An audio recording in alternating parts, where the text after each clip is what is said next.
hello, DirtFish Rally friends. Goodness me, what a start to the WRC season we have had. Two fantastic rounds that leave us in a wonderful position in terms of the drivers and the manufacturers' championship. And now, well, we look forward to round three, which is yet another, David, brand new event on the WRC calendar. We have to wait some time, sadly, and we're all chomping at the bit, but we have to wait some time until we get to Croatia. But, you know, as I said, it's a brand new event. A lot of people are asking, well, what can we expect in Croatia? You and I have been doing a little bit of homework. I've been doing the homework, you've been doing the writing down. The whole concept of you doing homework, Colin, it leaves me completely baffled. I used to do it on the bus in the morning on the way to school. Yeah. But it's an exciting prospect. It's always exciting to go somewhere completely new, David. And yeah, I mean, look at this here. You know, we came to Arctic. Yeah. We had no idea what to... We had a fairly good idea of what to expect, actually. So, but it's nice. Always... But, you know, when you go to... I remember when we went to, like, Mexico for the first time. You step off the plane and it's like a new adventure, isn't it? And certainly, you know, Croatia is somewhere that I've always... You know, I've wanted to go to Zagreb for a long, long time. And, you know, have the chance to take the most exciting motorsport championship in the whole wide world to such a great place is super exciting. Well, let's kick off with Zagreb because that's where the rally starts. Yep. Super special. In the Zagreb Fair, I think is what they call it. It's where the service park is. This first stage of the rally, Thursday evening. It's a short blast. Now, we've been reading the organisers' notes and we might just have to put them right, David. They are saying, because part of that stage goes indoors, apparently. They're saying it's the first time a stage has gone indoors. You and I sat scratching our heads going, no, it's not true. You really have done your homework, haven't you? You weren't kidding. No, actually, it's not, is it? Because we had... Japan, Sapporo Dome. But that wasn't completely indoors. Because that went out, remember, it was in the dome and then it went outside around the football pitch and back in again. Never Kimi Räikkönen's favourite stage. Remember, because they did shakedown there. And it was horrible. It was and it was first and second gear. But which stage, as far as I can tell, and as my memory serves me, the only fully indoor stage we've seen in the WRC. I'm not going to talk about that place. I'm not going to talk about the Millennium Stadium and Wales, the home of Welsh rugby. How can we do that the day after? It's a bit sore, David, isn't it? It's a little bit sore. Yeah, you know, we have been fully indoors for a stage in the past, the Millennium Stadium Did stage, you ever which was watch fantastic. I was there the first time. They started underneath the grandstands and they came up the ramp. It was fabulous. It was just fabulous. And a lot of spectators, a lot of noise, a lot of atmosphere. That's the great thing about going indoors. And I have to say, sorry, organisers of Croatia Rally, you might have got that claim wrong, but we're looking forward to that because it's a great atmosphere. Yeah. So we start on the Thursday evening with that super special around the fairgrounds. We'll just rewind a little bit because it is interesting, the whole itinerary, because for the first time since Monte Carlo 2020, David, we go to an itinerary which is a full itinerary more or less, over 300 kilometres for the first time in what will be 17 months nearly. 180 miles. 180 miles, over 300 kilometres. Yeah, it's a proper 3 full days of 3 and a bit days of riding, 3 full days. Actually, because obviously after Monte we had Sweden, which was shortened, and then we had Mexico, which was shortened, and then we have had a 3-day event with Sardinia was a 3-day event. Monte Carlo as well, but they were all short. They were all less than 300 kilometres. Yeah, so this takes us back to what we kind of consider to be a more traditional itinerary. Talk us through the itinerary. You've written it down, David. Just go through the stages. Day one, how many stages do we have? 9 stages. How many kilometres?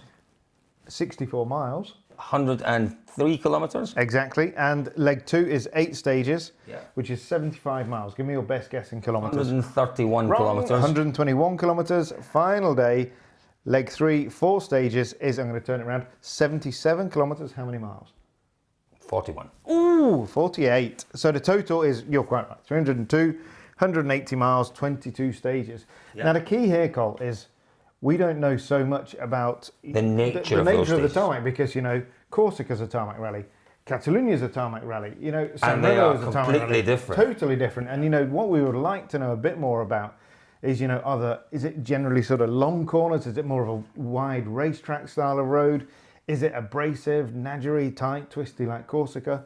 That's the sort of questions that we're going to we'll ask, and we will have answers, and we'll bring those answers to you over the next 6 weeks before the event. But you know, regardless, it's another new round. And it's also, it's a new tarmac round, which is also, I know, Monza was obviously a new tarmac round last year, but that was a little bit compromised with the conditions, snow and ice coming again.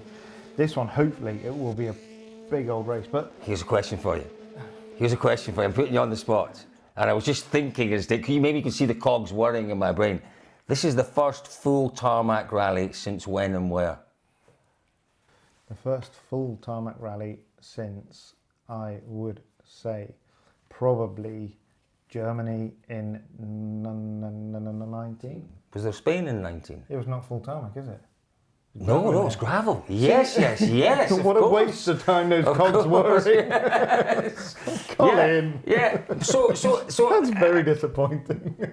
That's because Spain is going back to full tarmac. Well, next time we see it, it'll be full tarmac. That's certainly what they said. That confused me for a second there. But our first full tarmac rally. So again, it's a different mindset, isn't it? You've got to go back. We've been on snow, we've been on ice, we've been on park, tarmac, we've been clearly on a lot of gravel, but we haven't had a full tarmac rally, as you rightly say, since Germany 2019. Might want to check that. Might want to check. I think it is. I think it must be. It can't be anything else, can it? Also, another really interesting aspect will be the fact that the guys the cars have not used the new Pirelli tarmac tyre. They've not used that, and a lot of our drivers are in new cars for the first time on tarmac as well. Yeah. Elvin Evans, Oit Tanak, Seb Ogier, a lot of our top drivers will be in new cars. There's an awful lot. You're doubting me. He's doubting me. I am, because it's true. But Monza, they did tarmac. Wasn't full tarmac. I'm talking about a full tarmac rally and full rally. We're on very dodgy ground here. We're not. We're talking about doing it for full time. Yeah, I give you Monza, but it wasn't a full rally. Yeah. It will be fascinating, and probably in the next 2 or 3 weeks we'll see that the teams will start their testing, and they will be testing locally, of course, because it's still in Europe. And actually, Croatia is known to be at the crossroads of Central and South. Central and South. Talks about my homework. Eastern Europe. Yeah. And I've also got. Do you know that Croatia is 22,000 miles square miles, in fact, and it's the 127th biggest country in the world. It has a population of 4 million. Wikipedia is fabulous. And Lord Byron. It's always good to bring Lord Byron. Absolutely. What did he have to do with Croatia? He described Dubrovnik as the pearl of the Adriatic. Yeah, it really is. The Adriatic, of course, is where... I tell you what I'd like to do, is I would like to drive. One thing I've always wanted to do. Round the Adriatic. And then drive across. And it's Venice, isn't it? You could get on the boat. Venice, and then across. Actually, I have no desire to go to the romantic city of Venice with you at all. It would ruin the memories. How disappointing. Being there with my fabulous family, so you can bugger off. We'll fly. We'll beat that. I did have one more. Did I have one more? Yeah. Here's a really, really interesting one for you. Croatia. Sounds very Petisova. Sorry. Croatia is famous for many, many things. Yeah. Who was the tennis player? Goran Ivanisevic. Yeah. So obviously famous for him. Very famous for a Croatian football team. But for me, the most famous. They are integral to the job that I do every day. What did they invent? What did a Croat invent?